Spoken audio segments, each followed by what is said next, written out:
Selamat malam dari Los Angeles, Bapak Ibu Saudara sekalian yang kami kasih dalam Tuhan Yesus Kristus. Selamat berjumpa kembali dengan kami dari Restoration Christian Church di Los Angeles. Saya Harry, Gembala Sidang. Hari ini hari Kamis tanggal 18 September dan kita akan melanjutkan pembahasan Kitab Injil Yohanes pasal yang ke-8 yang akan kita mulai dengan ayat yang ke-20. Kita awali dengan doa. Tuhan Yesus, kami terima kasih. Berikan kami hikmat marifat, mengerti kebenaran firman-Mu yang saat kami lakukan memerdekakan kami. Berbicara kepada kami Tuhan, kami menerima kebenaran firman-Mu dengan iman di dalam nama Tuhan Yesus. Amin. Baik Bapak Ibu Saudara sekalian, mari kita buka Alkitab kita kepada kitab Injil Yohanes pasal yang ke-8, ayat yang ke-20. Saya bacakan bagi kita sekalian. Kata-kata itu dikatakan Yesus dekat perbendaharaan waktu ia mengajar di dalam bait Allah, dan tidak seorang pun yang menangkap dia karena saatnya belum tiba. These words Jesus spoke in the treasury as he taught in the temple, and no one laid hands on him, for his hour had not yet come. Nah, percakapan antara Yesus dan para pengkritiknya, dalam hal ini kaum Farisi, yang disingkat dalam Alkitab the Jews atau orang-orang Yahudi. Nah, ketegangan ini meningkat. Yesus secara langsung mengutuk penghakiman mereka di dalam Yohanes 8 ayat 15 dan spiritualitas mereka. Kehidupan rohani mereka juga dikritik oleh Tuhan Yesus. Yohanes 8 ayat 19. Setelah mengaku sebagai terang dunia, dalam Yohanes 8 ayat 12, Yesus mengatakan bahwa orang-orang ini tidak mengenal dia. Jadi kaum Farisi ini tidak mengenal dia pada hakikatnya. Itu mereka katakannya. Dan mereka juga tidak mengenal Bapanya yang mengutus dia. Dengan perkataan lain, Yesus mengatakan bahwa mereka berada dalam kegelapan karena mereka tidak memiliki terang. Walaupun ada tanggapan bahwa Yesus tidak pernah mengaku sebagai Tuhan, hal ini adalah bagian dari pola konsistensi Yesus. Dalam percakapan ini dia mengaku memiliki penghakiman Tuhan. Yohanes 8 ayat 16. Dia dapat menghakimi sama seperti Bapa menghakimi. Dia memiliki pengetahuan yang hanya dapat diketahui oleh Tuhan. Jadi dia memiliki pengetahuan yang sama. Sama-sama maha tahu. Equality. Yohanes 8 ayat ke-26. Dan ia menjadi satu-satunya sumber kebenaran rohani. Yohanes 8 ayat 31 sampai 32. Nah, kontroversi ini juga terjadi pada para penentang Yesus yang sering berusaha menangkap dia. Yohanes 7:32 telah kita bahas secara terperinci waktu itu. Dalam beberapa kasus, mereka bahkan menjadi cukup marah sehingga mencoba melempari Yesus dengan batu. Tertulis dalam Yohanes 5 ayat ke-18. Di sini, seperti dalam beberapa kasus lainnya, Alkitab tidak memberikan alasan spesifik mengapa mereka tidak dapat menangkap Yesus. Yang jelas waktunya belum tiba, itu aja. Ya, entah karena campur tangan alam atau supranatural atau sekedar karena takut terhadap orang banyak, jadi musuh-musuh Yesus belum mampu membungkamnya, belum mampu menangkapnya. Tapi yang jelas bahwa segala sesuatu yang terjadi di bawah kolong langit ini sesuai dengan agenda Tuhan itu sendiri. Jadi bagi saya, waktunya belum tiba, saatnya belum tiba, karena itu mereka belum bisa melakukan sesuatu terhadap Yesus. Nah, tentu saja dari sudut pandang Tuhan, alasan mengapa Yesus belum ditawan adalah sesederhana ini. Ini belum waktu baginya. Saatnya akan tiba. Yohanes 17 ayat yang pertama. Namun untuk saat ini, Allah Bapa mempunyai rencana lain terhadap Yesus putra tunggalnya ini. Nah, kita lanjut dulu dengan Yohanes 8 ayat ke-21. Yohanes 8 ayat 21. Maka Yesus berkata pula kepada orang banyak, "Aku akan pergi dan kamu akan mencari aku. Tetapi kamu akan mati dalam dosamu. Ke tempat aku pergi, tidak mungkin kamu datang. Ya, pendosa mana bisa datang ke surga di mana Yesus berada. Then Jesus said to them again, I am going away, and you will seek me, and will die in your sin. Where I go, you cannot come. A different place. Yesus sedang berdebat dengan orang Farisi, berdiri di bait suci pada hari raya Pondok Daun. Yohanes 8 ayat 12. Kita sudah berbicara tentang ini. Sebelumnya, ketika Yesus mengajar orang banyak, orang-orang yang sama ini, orang-orang banyak ini, telah mengirimkan penjaga bait suci untuk menangkapnya. Yohanes 7 ayat 32, kita berbicara juga ya tentang ini secara detail waktu itu. Sebaliknya, mereka kembali dengan tangan hampa, melaporkan tentang perkataan Yesus yang mendalam dan penuh dengan makna. Mereka terpukau mendengarkan pengajaran-pengajaran seperti itu. Yohanes 7 ayat 45 sampai 46. Orang-orang tersebut sebagian terganggu oleh komentar Yesus tentang pergi ke suatu tempat di mana orang lain tidak dapat mengikutinya. Kaum Farisi ini tidak dapat mengikutinya. Yohanes 7 ayat 33 sampai 36. Nah, dalam ayat ini Yesus memberikan pernyataan serupa dengan mengatakan kepada orang-orang Farisi ini bahwa dia akan pergi ke suatu tempat yang tidak dapat mereka kaum Farisi datangi. Mereka nggak bisa. Karena tadi jelas dikatakan engkau akan mati dalam dosa. Karena mereka tidak bertobat. Ya, seperti komentar Yesus sebelumnya, hal ini mungkin membuat para pemimpin agama berharap bahwa Yesus bermaksud meninggalkan Yerusalem. Jadi persoalan politik. Tampaknya juga ditafsirkan sebagai rujukan pada bunuh diri.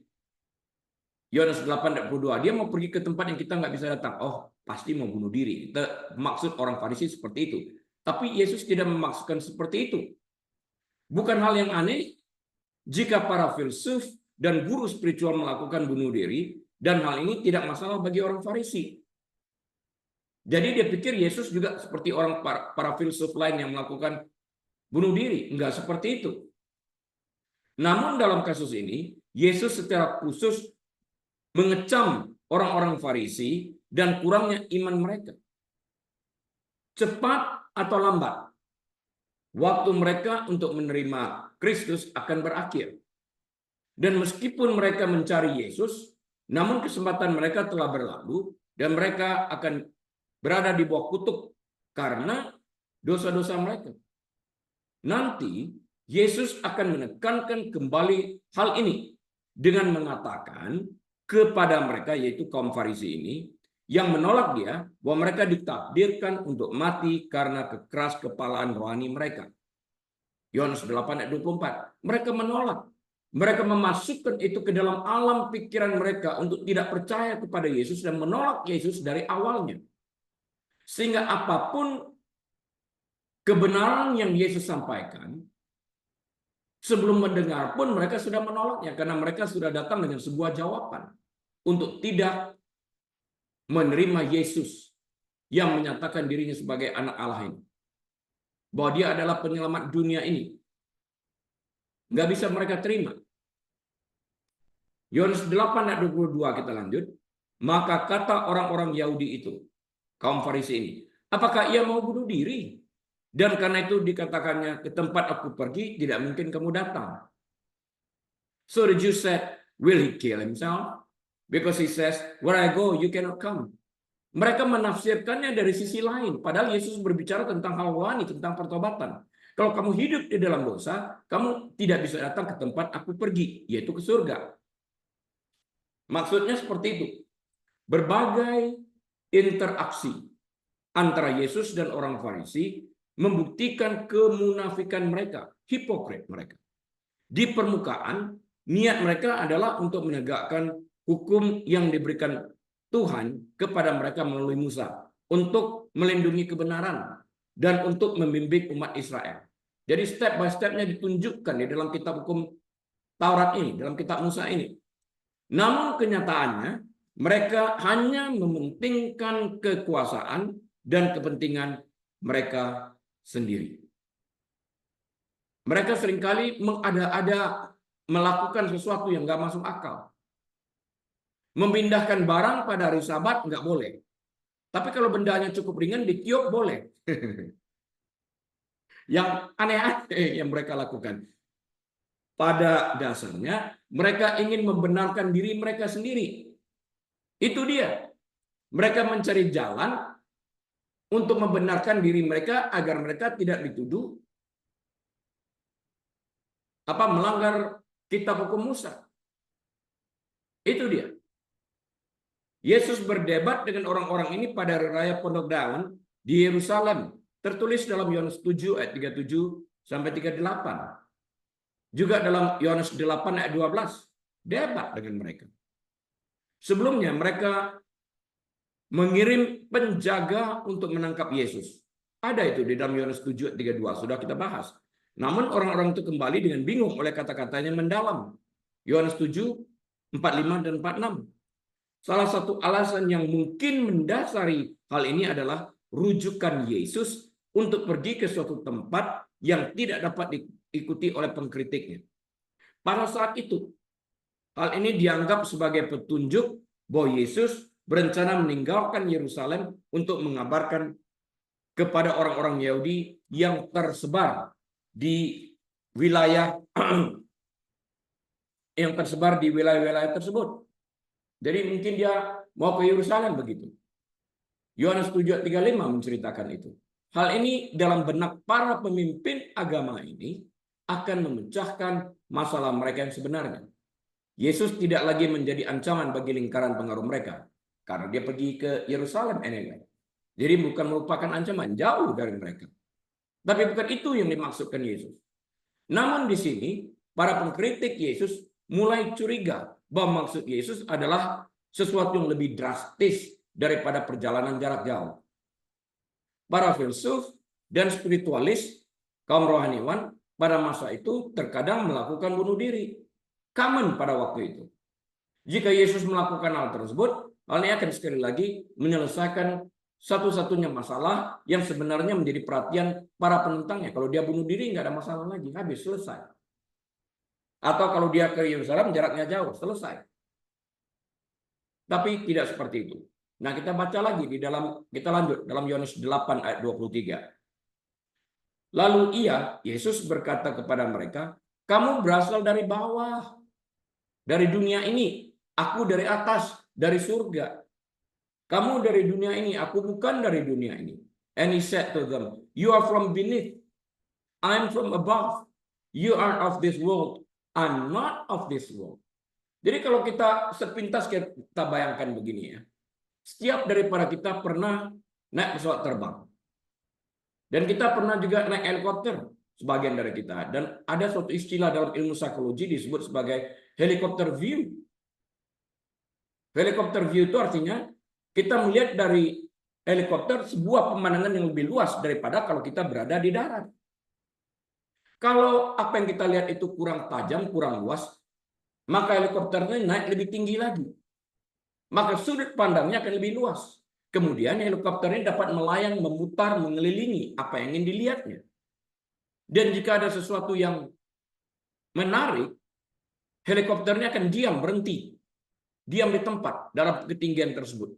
Dan kemudian setelah dia mempelajari titik tersebut, dia turun merendah ke bawah untuk memberikan fokus agar apa yang dilihatnya dari ketinggian tersebut lebih jelas pada waktu dia terbang rendah ke bawah. Nah, bagaimanapun juga Yesus mengatakan, you are from beneath, I'm not from beneath. Kamu berasal dari dunia ini, dari bawah ini. Kamu nggak bisa melihat apa yang aku lihat dari surga. Dan kamu juga belum pernah masuk ke surga, sehingga kamu nggak tahu apa yang ada di dalam surga. Kamu tidak pernah melihat Sang Pencipta, Allah Bapa itu, nggak pernah lihat. Aku lihat, aku bersama dia sebelum sesuatu ada. Artinya sebelum penciptaan terjadi, dia sudah ada. Dia katakan, before Abraham was, I was. Sebelum Abraham ada, aku sudah ada. Makanya mereka marah, emang yang umur kamu berapa? Sedangkan dia mengatakan sebelum Abraham ada, aku ada, artinya aku ada di dalam kekekalan. Itu maksudnya. Dan mereka nggak mengerti. Karena mereka menilainya dari sisi yang lain. Karena itu Yesus mengatakan, ya kamu nggak bisa lihat karena kamu berasal dari dunia ini. Sehingga segala sesuatu yang bersifat harus dinilai secara rohani, dilihat dari ketinggian surgawi tersebut, kamu nggak mampu. Nggak bisa kamu. Jadi kalau kita berada di atas, kita dapat melihat lebih sudut pandang lebih luas dari helikopter. Dia dapat melihat sudut pandang yang lebih luas. Kalau kita bisa melihat dari kacamata Tuhan, maka sudut pandang kita akan berubah otomatis. Banyak hal di dalam Alkitab ini. Gideon misalnya, pahlawan yang gagah berani. Padahal dia pengecut, dia takut. Yesus melihat sesuatu yang lain di dalam hal ini. Paulus misalnya, seorang pembunuh, pengejar orang-orang percaya. Yesus melihat sesuatu yang lain di dalam hal ini, menghentikan perjalanan Paulus ini, Saul namanya sebelum bertobat, dalam perjalanan ke Damaskus, dan mempergunakan orang ini sebagai alat, sebagai sarana di tangannya untuk menjangkau orang-orang Gentile sini tadi, dan juga orang-orang Yahudi. Nah, kita lihat di sini, kita gagal untuk melihat dari sudut pandang mata Tuhan. Kalau kita mempergunakan ayat Alkitab, belajar dan mencoba mengerti apa yang kita lihat dari sudut pandang mata Tuhan, kita akan mengerti jauh lebih banyak. Yang lalu saya beri contoh, jika anak kecil umur 1 tahun bermain lumpur, dia penuh dengan lumpur. Semua orang juga lihat anak ini kotor sekali. Ya, semua orang lihat kotor. Bukan masalah itu. Bisakah kita melihat dari sudut pandang Tuhan, Paulus yang berdosa ini, Saul namanya dulu, akan menjadi putih bersih. Bisa nggak kita melihat baik itu dalam keadaan bersih setelah dicuci? Kotornya semua orang melihat kotor. Tapi bukan itu. Dengan apa kita bersihkan supaya jangan kotor? Dengan air dan sabun. Manusia berdosa ini dengan apa dibersihkan? Supaya kejijikan dosa ini hilang dengan darah Tuhan Yesus. Jika kita dapat melihat hal ini, kita akan ada bersama-sama Tuhan itu sendiri. Sudut pandang kita diubahkan sesuai dengan sudut pandang Tuhan itu sendiri. Dengan demikian kita akan memiliki empati yang jauh lebih luas. Ya, kamu berasal dari bawah, aku dari atas, sudut pandangnya berbeda. Kamu dari dunia ini, aku bukan dari dunia ini, aku datang dari atas. Jelas dia katakan, dia berbeda dengan kita. Dia 100% manusia, iya, namun dia juga 100% Tuhan. Di mana saat dia berada di dunia ini bukan berarti sifat ilahinya atau divinitinya itu hilang. Tidak sama sekali. Tetap dia pegang. Jadi surga itu tidak pernah sepi. Dalam bagian ini, Yesus tidak hanya membuat klaim-klaim besar tentang dirinya. Ia juga secara langsung menyerang spiritualitas orang-orang Farisi. Kritikus utamanya yaitu para Farisi ini. Perdebatannya akan terus meningkat dengan Yesus membuat klaim-klaimnya yang membuat kaum Farisi semakin marah. Dan serangan-serangannya semakin tajam. Orang-orang Farisi akan membalas dengan penghinaan dan tuduhan kegilaan. Sebelum sekali lagi mencoba untuk merajam Yesus dengan tuduhan pemujatan. Kenapa mereka tidak berhenti sejenak memikirkan apa yang disampaikannya itu? Jadi kalau dia bisa memakai helikopter view, dia juga bisa memakai ketenangan dirinya untuk memikirkan itu, metacognition. Berpikir ulang, berpikir apa yang ada di dalam pikiran itu untuk menelaah kembali apa yang disampaikan oleh Tuhan Yesus dan menemukan kebenaran itu. Mereka menolak itu. Yesus baru-baru ini menyebut dirinya sebagai terang dunia. Dengan demikian dia mengatakan dunia itu gelap. Aku terang dunia. Artinya dunia ini penuh dengan dosa. Aku datang membawa terang yang dapat menerangi. Marah orang-orang ini kan. Yang menyiratkan bahwa ia adalah satu-satunya sumber kebenaran rohani. Itu artinya akulah terang dunia. Dia satu-satunya sumber kebenaran rohani. Yohanes 8 ayat 12. Yesus juga mengklaim telah diutus oleh Allah Bapa, Sang Pencipta langit dan bumi ini. Yohanes 8 ayat 16. Karena alasan ini, Yesus mengklaim dapat berbicara tentang hal-hal yang belum pernah dilihat orang lain di bumi. Kamu berasal dari dunia ini, aku tidak. Karena itu aku dapat menceritakan segala sesuatu yang berasal dari atas. Kamu nggak bisa. Karena kamu nggak punya kapasitas. Ya. Karena alasan ini Yesus mengklaim dapat berbicara tentang hal-hal yang belum pernah dilihat oleh orang lain di bumi ini. Di sini ia membuat pernyataan serupa. Orang-orang yang menyerangnya adalah bagian dari dunia. yang mengandung makna ganda dalam kitab suci. Dunia dapat merujuk pada pola pikir manusia yang telah jatuh dan berdosa. Itu juga dapat berarti alam fisik ini. Kedua deskripsi tersebut berlaku bagi orang-orang yang sedang Yesus ajak berdebat. Tetapi yang terutama, Yesus maksudkan adalah tempat yang hina ini adalah tempat asal orang-orang ini, dunia ini. Tempat mereka dilahirkan. Yesus memiliki rumah di surga. Dan ia tidak terikat oleh dosa dan kesalahan para pencelanya. Enggak ada urusan. Yesus sama sekali bebas dari segala macam bentuk dosa dan kesalahan para pencelanya. Dia tidak memberikan kuasa kepada mereka untuk mengontrol dia. Dia tetap aja melakukan apa yang telah Bapa tanamkan di dalam hatinya, tugas yang diberikan kepadanya, purpose yang diberikan kepada Yesus, goal yang telah diberikan, tetap dikerjakan. Artinya dia tidak memberikan kuasa itu kepada kaum Farisi untuk mengontrol dia, untuk berhenti. Bayangkan, kalau kita biasa melakukan yang baik, Yakobus 4 ayat 17 mengatakan, jika orang tahu melakukan yang baik, namun tidak melakukannya, maka ia hidup di dalam dosa. Nah, itu perlunya kita bertobat. Nah, sekarang kalau kita tahu melakukan yang baik, orang mengecam kita terus-menerus, pertanyaannya, apakah kita berhenti berbuat baik?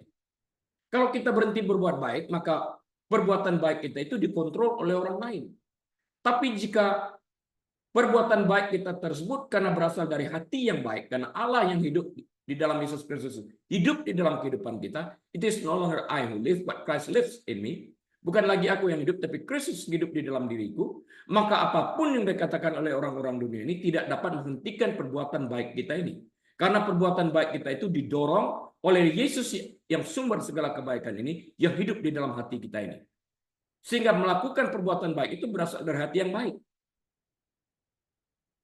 Kalau hati kita jahat, Alkitab bercerita dalam 1 Yohanes 3:12 tentang Kain yang memiliki hati yang jahat. Maka persembahannya menjadi jahat. Tidak dibawa dalam iman, karena itu ditolak. Hati kita ini mesti benar di hadapan Tuhan. Sehingga segala sesuatu yang kita lakukan benar di hadapan Tuhan. Dan jika hati kita benar, penyembahan kita juga benar, maka tidak satu orang pun dapat mengontrol perbuatan baik yang kita lakukan di dalam kebenaran firman Tuhan ini. Kita lanjut. Yohanes 8 ayat 24. Karena itu, tadi aku berkata kepadamu, bahwa kamu akan mati dalam dosamu. Sebab jikalau kamu tidak percaya bahwa akulah dia, Sang Mesias ini, kamu akan mati dalam dosamu. Therefore I said to you that you will die in your sins. For if you do not believe that I am He, you will die in your sins. Pengertiannya seperti apa? Kalau kita percaya dia adalah Sang Mesias ini, Sang Juru Selamat ini, percaya bukan dengan pikiran. Kalau percaya dengan pikiran, itu knowledge, pengetahuan. Banyak orang yang percaya, aku percaya kok. Tapi tidak membuat mereka selamat, karena mereka tidak mengambil tindakan iman untuk menerima Kristus, menjadikan dia sebagai Juru Selamat dan Tuhan di dalam kehidupan mereka. Keselamatan itu datang, kalau kita lihat di dalam Roma 10 ayat 9 dan 10, percaya dan kemudian mengaku, percaya dengan hati kita, kemudian mengaku dengan mulut kita dibenarkan. Kita diselamatkan. Jadi yang menentukan itu adalah hati. Itu yang kita lihat pada Habel. Dia membawa persembahan itu dengan iman. Hatinya benar di hadapan Tuhan. Dia memberikan yang terbaik. Kain, hatinya jahat. Sekalipun dia membawa persembahan, nggak ada arti apa-apa. Ditolak oleh Tuhan. Karena itu kita mengerti persembahan yang benar itu adalah persembahan yang kita bawa dengan hati yang benar di hadapan Tuhan. Penting bagi kita bukan hanya sekedar mengangkat tangan dan kemudian menyembah Tuhan dengan membawa persembahan korban puji-pujian kita. Kalau hati kita tidak benar, segala sesuatu ini akan salah dan tidak pernah akan diterima oleh Tuhan. Ya, jadi kita akan mati di dalam dosa kita. Sekali lagi, Yesus mengaku sebagai satu-satunya pilihan untuk keselamatan. I'm He, gitu. Akulah dia. Kalau nggak mau terima itu, ya mati di dalam dosa. Sebelumnya ketika mengklaim sebagai terang dunia, Yohanes 8:12 tadi, ia menyampaikan usulan yang sama. Kemudian ketika berdebat dengan orang Farisi, Yesus secara langsung mengatakan bahwa mereka yang menolaknya akan mati dalam dosa mereka. You will die in your sins. Yohanes 8 ayat 21. Karena Yesus diutus oleh Allah Bapa, Yohanes 8 ayat 16, datang dari surga, Yohanes 8 ayat 23, dan melakukan kehendak Allah Bapa, Yohanes 7 ayat 28 dan 29. Mereka yang menolaknya tidak dapat diselamatkan, Yohanes 3 ayat 36. Menolak Kristus berarti menolak Allah Bapa sendiri yang mengutusnya, Yohanes 6 ayat 29. Ya, jadi sudah terinci secara pasti di dalam kitab Injil Yohanes ini. Kita hanya perlu membuka mata kita lebar-lebar saat kita mempelajari Injil ini. Ini adalah konteks komentar Yesus baru-baru ini tentang pergi ke tempat di mana ia tidak dapat diikuti. Pertama dan terutama, ini berarti ia kembali ke surga seperti yang saya katakan tadi setelah penyalipannya dan kebangkitannya. Yohanes 20:17 mengatakan itu. Akan tetapi ini juga mencerminkan fakta bahwa orang-orang ini kehabisan waktu untuk menerima Yesus sebagai juru selamat mereka. Titik. Pada suatu saat mereka akan menyadari bahwa mereka perlu mencari Kristus, tetapi sudah terlambat. Ingat 5 darah yang bijaksana dan 5 anak darah yang bodoh itu? Yang 5 yang cerdas, yang bijaksana membawa minyak serap dengan puli-puli. Yang 5 lagi enggak. Waktu mencoba mencari minyak dan pergi membeli kembali, pintu sudah tertutup. Artinya kita mesti siap setiap saat, seperti yang dikatakan Yakobus 4 ayat 17, kita tahu tentang kebenaran, kita tahu tentang membuat yang baik. Kita harus diam di dalamnya. Efesus 2 ayat 10, diam di dalamnya berarti diam di dalam melakukan perbuatan baik. Melakukan kebenaran itu. Banyak orang yang menghafalkan. Yohanes 8 ayat 32. You will come to know the truth and the truth will set you free. Kamu akan mengenal kebenaran memerdekakan kamu. Berapa banyak orang yang komplain juga, aku tahu kebenaran, tetapi aku tidak pernah merdeka. Persoalannya adalah bukan hanya sekedar tahu. Apakah kamu melakukan apa yang kamu ketahui itu? Kamu tahu kamu haus, tapi nggak pernah minum air. Apakah dahaga kamu lepas? Will you quench your thirst if you know that you are thirsty and yet you are not drinking water? You remain thirsty. Kan itu. Sekalipun kau tahu engkau haus, tapi engkau tidak pernah minum air, engkau selamanya akan haus. Haus rohani sama. Kalau kita tidak pernah minum air kehidupan ini, Yesus, untuk bersatu dengan Dia, selamanya kita akan tetap berada di dalam kekeringan rohani. Nah, yang menarik, Yesus sekali lagi menggunakan ungkapan akulah di sini. Akulah terang dunia. I'm the light of the world. Perkataan aku, I am. Ini hanya ungkapan perkataan gelar titel yang hanya dapat digunakan oleh Sang Pencipta. Di sini secara langsung Yesus menggunakan aku atau I am. Dapat dimengerti oleh orang-orang Farisi ini. Mereka menjadi marah. Who are you?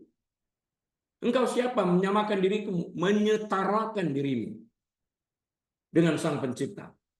Nah, dalam Injil Yohanes ada 7 momen penting di mana Yesus menggambarkan dirinya menggunakan ungkapan khusus ini, I am atau akulah aku ini.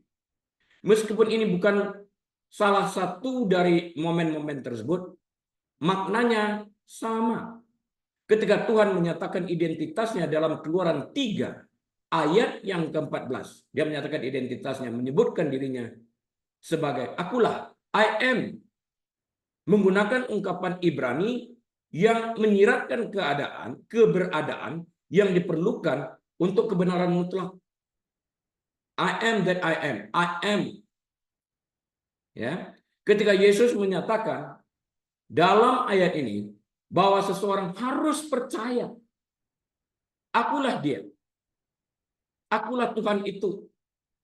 Akulah Sang Pencipta itu. Itu adalah contoh lain di mana ia benar-benar memberitahu orang lain bahwa ia adalah Tuhan. I am He. How clear can He be? Berapa jelasnya dia lagu harus. Dia jelas mengatakan ini nih. Yohanes 8 ayat 25. Maka kata mereka kepadanya, siapakah engkau? Jawab Yesus kepada mereka, Apa gunanya lagi aku berbicara kepada kamu? He just said, akulah dia. Sekarang tanya siapa kamu? Apa gunanya lagi aku ngomong sama kamu? Nggak ngerti juga, nggak pay attention. Then they said to him, who are you? And Jesus said to them, just what I have been saying to you from the beginning. I am he. Gemes nggak? Tanya lagi siapa sih? Sampai kapan? Frasa Yunani yang digunakan dalam ayat ini tidak sepenuhnya jelas. Orang Farisi mungkin menanyakan hal itu sebagai pertanyaan yang tulus. Mereka mungkin mengatakannya sebagai serangan retoris juga. Memangnya kamu pikir kamu ini siapa? Kira-kira begitu. Apapun itu, tanggapan Yesus semakin mendukung pandangan Kristen bahwa Yesus bukan hanya Tuhan, tetapi secara konsisten menampilkan dirinya sebagai Tuhan kepada orang lain. Equality, kesetaraannya. Dia memiliki kesetaraan dalam hal pengetahuan, dia memiliki kesetaraan dalam hal menghakimi, ya. Dia memiliki kesetaraan dalam menciptakan. Ya. Air dirubah menjadi anggur. Lazarus dibangkitkan. Kesetaraannya dengan Tuhan. Di sini Yesus membuat pengamatan ini. Dia telah mengatakan siapa dia dan apa dia sejak awal. Sejak awal apa? Sejak awal pelayanannya di bumi. Dia telah mengatakan itu. Jadi waktu Maria katakan mereka kehabisan anggur, waktu Yesus katakan belum waktunya, belum saatnya dia menyatakan jati dirinya sebagai Mesias itu. Akhirnya dia nyatakan juga, dia berubah juga air menjadi anggur. Orang itu kan kaget. Yang dapat melakukan ini sebenarnya kan Tuhan. Ya. Dalam ajaran-ajarannya, Yesus akan mengklaim memiliki kuasa yang sama dengan Tuhan. Barusan kita bicarakan. Yohanes 5:36, penghakiman yang sama dengan Tuhan. Ya. Yohanes 8:16, otoritas yang sama dengan Tuhan. Yohanes 7 ayat 16 sampai 18. Dia akan mengatakan bahwa dia telah diutus oleh Tuhan. Yohanes 8 ayat 18 dan diakui oleh Tuhan. Yohanes 6 ayat 27. This is my beloved son in whom I'm well pleased. Inilah anak yang ku kasihi, kepadanya aku berkenan. Itu setelah selesai baptisan di Sungai Yordan.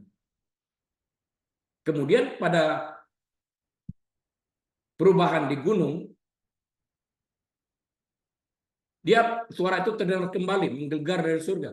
Inilah anak yang kukasihi yang kepada aku berkenan. Kali ini ditambahkan kata-kata lain, dengarkan dia. Waktu di Sungai Yordan setelah baptisan belum dikatakan dengarkan dia belum memulai pelayanannya. Sekarang dia sudah memulai pelayanannya, telah mengadakan mujizat-mujizat. Dengarkan dia. Jadi di dalam hal ini jati dirinya itu ditunjukkan sebagai Mesias. Dialah penggenapan daripada kitab para nabi dan hukum Taurat ini sendiri. Dengarkan dia. Dia melebihi apa yang tertulis dalam kitab Taurat itu. Karena dia dapat memberikan pengampunan bagi orang berdosa. Mengapa dia bisa memberikan pengampunan kepada orang berdosa? Karena dia satu-satunya membayar upah dosa tersebut. Jadi kalau dia bisa membayar upah dosa mereka, mereka diampuni. Jelas kalimat ini. Itu untungnya bagi kita orang Kristen kalau mengerti kebenaran firman yang begitu jelas. Ya. Jadi Yesus mengaku, bukan mengakulah. Yesus mengatakan, membuat statement sebagai satu-satunya jalan untuk mengetahui kebenaran rohani. Dia satu-satunya. I'm the way, the truth, and the life. Akulah jalan, kebenaran, dan hidup. Satu-satunya. Dan bahwa mereka yang menolaknya tidak mengenal Allah. Yohanes 8 ayat 47. Dan akan mati dalam dosa-dosa mereka sebagai akibatnya. Akulah jalan, kebenaran, dan hidup. Tanpa jalan kamu nggak sampai kepada kehidupan. Jalan, kebenaran, hidup. Kamu mesti melalui jalan, mesti melalui kebenaran, baru sampai kepada kehidupan itu. Ini satu konsep yang benar-benar. Satu paket yang tidak dapat terpisahkan. Seperti Tritunggal itu. Trinity tidak dapat dipisahkan. Satu paket. Ya. Jadi Yesus mengaku sebagai bukan mengaku. Yesus membuat pernyataan. Sebagai satu-satunya jalan untuk mengetahui kebenaran rohani. Dan bahwa mereka yang menolaknya tidak mengenal Allah. Dan akan mati dalam dosa-dosa mereka sebagai akibatnya. Yohanes 8 ayat 24. Sebelumnya, Kristus menunjukkan mujizat-mujizatnya. Yohanes 5:36.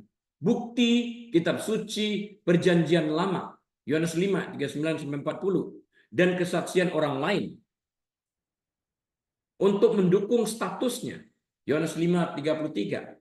Namun karena keras kepala dan ketidaktaatan mereka, kaum Farisi ini, Yohanes 8:43, orang-orang Farisi mengaku tidak tahu siapa Yesus. Padahal kalau mereka mengaku keturunan Abraham, mereka harus tahu bahwa Abraham pun mengenal Yesus yang belum lahir ke dunia ini pada waktu zaman Abraham. Penting untuk dicatat bahwa pada titik ini, Yesus tidak menawarkan bukti atau argumen tambahan. Ini adalah prinsip yang berguna bagi orang Kristen modern untuk diingat.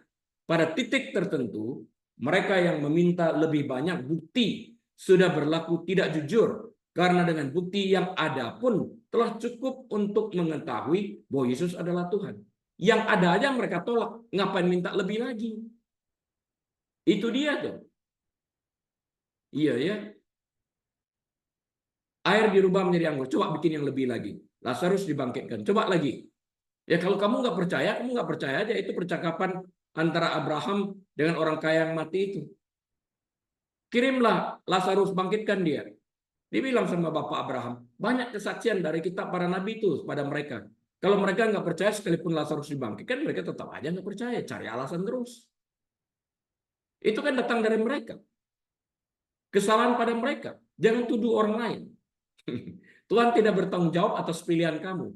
Tuhan juga tidak bertanggung jawab kalau kamu memilih untuk hidup di dalam dosa. Kita diberikan free will. Yesus sudah menyatakan dia Tuhan. Kita diberi kebebasan untuk menerimanya, pernyataan ini, dan percaya atau menolaknya. Kita boleh memilih apapun, tetapi kita tidak bebas dari konsekuensi akibat pilihan kita, baik atau buruk. Itu harus kita sadari. Mereka yang menolak untuk menerima apa yang telah diberikan kepada mereka tidak akan mendapat manfaat dari pemberian lebih banyak. Iya, sudah ada pada kamu ini. Yesus sudah lahir, sudah lihat kok, lihat apa yang dikerjakan. Mau apa lagi? Kalau nggak puas sampai kapanpun nggak puas, cari alasan terus. Coba kalau gini, coba kalau gitu. Ya, Matius 7:6, lihat aja dia memperbanyak roti untuk 5.000 laki-laki, belum termasuk perempuan dan anak-anak. Mujizat apa lagi kamu mau? Matamu tertuju pada mujizat, bukan kepada si pembuat mujizat yang melakukan dengan kuasa dan otoritas Allah ini. Kesetaraannya. Seperti yang Yesus tunjukkan di ayat berikutnya, masih banyak lagi yang bisa dikatakan. Tetapi hati yang keras seperti mereka akan membuat upaya tersebut sia-sia. Kalau hatinya sudah dikeraskan, lihat Firaun. Sudah mati anak sulung, masih aja coba kejar. Ya matilah tenggelam di Laut Merah. Nah inilah kebodohan itu sendiri. Nggak mau belajar dari kesalahan. Jadi kita penting belajar dari kesalahan dalam arti bertobat. Kalau bertobat itu artinya berbalik dari kejahatan, artinya kita menghasilkan buah yang sesuai dengan pertobatan itu. Bear the fruit worthy of repentance. Hasilkanlah buah yang sesuai dengan pertobatan itu. Kalau dulu mencuri, buah pertobatannya jangan mencuri lagi. Mulai bekerja, hasilkan uang, bantu orang berkekurangan. That's the way it is. Progress. Kita lanjut. Yohanes 8:26. Banyak yang harus kukatakan, ini kata Yesus, dan kuhakimi tentang kamu. Akan tetapi dia yang mengutus aku, yaitu Allah Bapa, adalah benar. Dan apa yang kudengar daripadanya, itu yang kukatakan kepada dunia. I have many things to say and to judge concerning you. But he who sent me is true. And I speak to the world those things which I heard from him. Dia sudah katakan apa yang dia dengar. Kamu memang keras kepala kamu. Mau apa lagi? Minta tanda, tanda apa lagi? Selain daripada tanda Nabi Yunus, mau tanda apa lagi? Itu yang dapat mereka. Di sini sekali lagi, Yesus mengklaim bahwa pesan yang dibawanya adalah pesan dari Allah Bapa. Ini menggemakan pernyataan yang telah dibuatnya sebelumnya dalam pelayanannya. Yohanes 6:38-40, serta dalam percakapan yang sama ini, Yohanes 8:16. Kalau kita melihat kembali, kita telaah kembali pada awal pembahasan kitab Injil Yohanes pasal yang pertama kita ketemu, kita ketemukan, in the beginning it was the Word.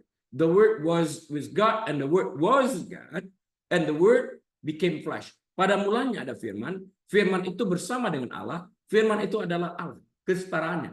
Dan firman yang adalah Allah ini menjadi manusia. Mereka tahu tentang hal ini. Nah, kita yang tahu masih mau menolak, ya,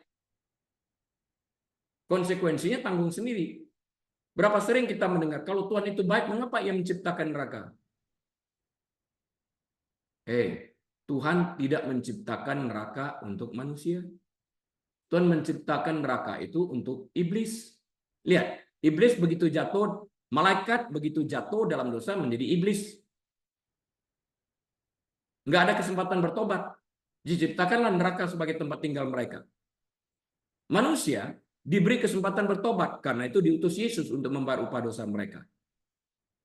Kalau kita nggak mau bertobat menerima Yesus, artinya kita memilih neraka. Yesus katakan, di mana Bapamu berada, di situ engkau berada. Kalau iblis menjadi bapamu, yang engkau berada di neraka. Tapi kalau Allah Bapa yang menjadi Allahmu, Bapamu, engkau akan berada di surga. So simple. Ya. Di sini sekali lagi ya, saya ulang ini, Yesus mengklaim bahwa pesan yang dibawanya adalah pesan dari Allah Bapa ini. Bukan dari dia. Enggak. Ya. Kemungkinan besar ini dimaksudkan dengan cara yang kritis menegur orang-orang ini. Menurutmu siapakah dirimu? Mereka bertanya Yesus, siapa diriku? Akulah dia yang diutus Allah Bapa. So simple. Meskipun demikian, Yesus konsisten dalam memberikan kesaksiannya. Ia telah menunjukkan kepada kitab suci, Yohanes 5 ayat 39 sampai 40. Mujizat dia lakukannya. Yohanes 5 ayat 36. Kesaksian orang lain yang berbicara tentang Yesus, para rasul ini. Yohanes 5, 32, 33. Dan pengetahuannya sendiri yang unik. Yohanes 8, ayat 14 sampai 16. Semua ini memberinya, artinya memberi Yesus hak untuk mengklaim dirinya sebagai terang dunia. Yohanes 8, 12. Dan untuk menunjukkan bahwa mereka yang menolaknya akan menderita kematian rohani, berada di dalam kegelapan karena dosa-dosa mereka. Yohanes 8 ayat 21. Singkatnya, Yesus adalah yang dijanjikan, yaitu Allah yang berinkarnasi. Yesus adalah Allah manusia, the God man. Jesus is the God man. Yesus adalah Allah manusia. Tadi telah kita bahas Yohanes 1 ayat 1 dan ayat 14. Di dalam ini, dia sang terang tersebut yang dapat menerangi. Dia sang penebus tersebut. Artinya dia dapat menebus orang berdosa dengan membayar upah dosa orang yang ditebusnya ini. Yang ditebus orangnya, dosanya dibayar oleh Yesus. Sayangnya, semua yang dikatakan Yesus tentang pribadinya ini yang sebagai Allah ini, tidak dipahami oleh orang-orang yang mengkritik Yesus, oleh orang-orang yang menyerang Yesus, karena mereka sudah datang dengan hati yang tertutup untuk menerima kebenaran. Jadi seberapa banyak pun kebenaran diberitakan, mereka tidak akan pernah mengerti karena mereka telah menutup pintu hati mereka. Sehingga waktu kebenaran diberitakan dengan pintu hati yang tertutup, kebenaran itu sudah terbang mental kembali. Tidak dapat masuk ke dalam hati mereka karena mereka memilih untuk menutup hati mereka. Seperti Firaun kan demikian juga. Seperti yang ditunjukkan ayat berikutnya, mereka sama sekali tidak mengerti. Iyalah, pasti tidak mengerti karena mereka memilih untuk menutup diri mereka menerima kebenaran. Pada saat yang sama, kitab suci menjelaskan dengan jelas bahwa niat seseorang lebih penting daripada kemampuan mereka untuk mengerti. Niat dululah. Niat dululah untuk menerima kebenaran. Selidiki dulu. Buktinya ada dan kebenarannya ada. Tetapi mereka yang tidak mau mengerti, tidak dapat mengerti. Nggak ada niat untuk menerima. Nggak ada niat untuk belajar. Nggak ada niat untuk menyelidiki Alkitab. Yohanes 7 ayat 17. Yesus tidak akan membuang-buang waktu memberikan bukti atau keterangan kepada mereka yang sama sekali tidak tertarik kepada kebenaran. Artinya, mereka yang menutup pintu hatinya, menolak dia mentah-mentah, dia apapun juga nggak bisa, itu pilihan mereka. Kesalahannya pada mereka. Bukan kepada Yesus. Ya, jadi sekali lagi dalam konklusinya, waktu Yesus mengatakan, I'm the light of the world. Akulah terang dunia itu. Dia mengatakan sang pembawa terang untuk menerangi dunia yang gelap ini yang dipenuhi dengan kotoran dosa ini sendiri. Hanya dia yang dapat membereskan upah dosa ini dengan membayar dengan darahnya. Karena pada waktu upah dosa dibayarkan, orang tersebut ditebus dan orang tersebut dibenarkan. Bukan karena mereka benar, tapi karena kebenaran Kristus diperhitungkan kepada mereka. The righteousness of Christ is imputed unto those who believe in Him. Amin. Mari kita tutup dalam doa. Tuhan Yesus, kami telah membahas kebenaran firman-Mu dari Yohanes 8 ayat 20 hingga Yohanes 8 ayat 26. Biarlah setiap kami yang mendengar baik langsung maupun melalui YouTube diberkati dan kami dapat belajar lebih banyak lagi dengan mengaplikasikan kebenaran firman-Mu yang saat kami aplikasikan memerdekakan kami. Terpuji Engkau, bersyukur dalam nama Tuhan Yesus. Haleluya. Amin. Baik Bapak Ibu Saudara sekalian, atas izin Tuhan kita akan berjumpa kembali pada lain kesempatan minggu depan. Tuhan Yesus memberkati. Saya Ridi mohon diri. Shalom.